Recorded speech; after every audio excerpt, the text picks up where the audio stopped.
চাবি লাগিয়ে আমরা খাটের তলায় লুকিয়েছিলাম ভয়তে। যখন ওদিকে চেঁচিয়ে আসছে সবাই একদল ছেলে, কারা ছিল আমরা জানি না, এবার এসে এইদিকে চলে যাচ্ছিল। তারপরে ওই পুলিশ গাড়ি দেখে ওরা ছুটে এসছে, এসে এবার এই ঘর থেকে আমাদের উঠোন থেকে পালাচ্ছিল।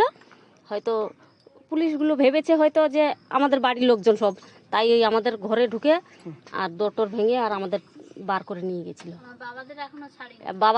আমাদের বাড়ির লোকজনকে এখনো ছাড়িনি।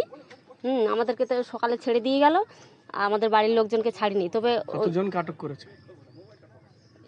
এখান থেকে আমাদের আদিবাসী 5 জন আছে, আর মুসলিম আছে 4 জন। পুলিশকে গুলি করলো কারা, মানে কি হয়েছিল এখানে? সেটাই তো আমরা জানি না। তো এবার কারা, আমরা ঘর গুলি চালিয়েছিল, গুলির শব্দ পেয়েছিলেন?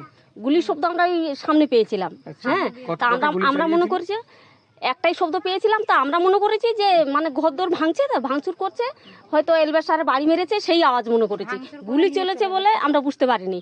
তারপরে এখানে এসে যখন ওই পুলিশ এসে যখন বললো গুলি চলেছে, তাই আমরা জানি। নাহলে আদার্স আমরা কারা ছিল একদল, প্রায় মানে 30-35 জন ছিল।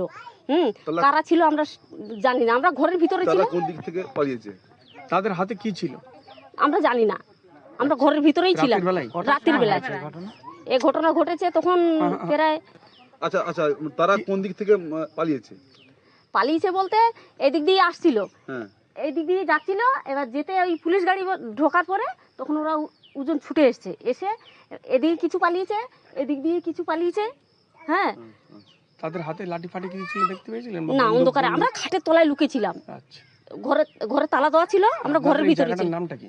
এটা 14 নম্বর বাউনঘেরি।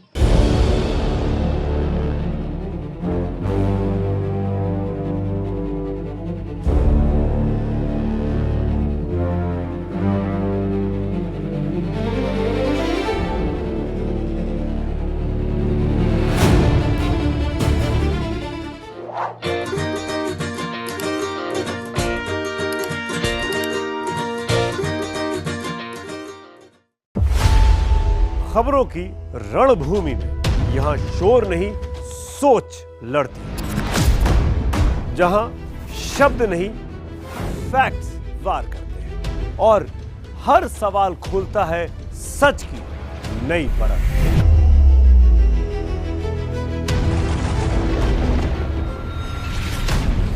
चक्रव्यूह आपके अपने सुमित अवस्थी के साथ सोमवार से शुक्रवार शाम 6:57 पर टाइम्स नाउ नव भारत पर।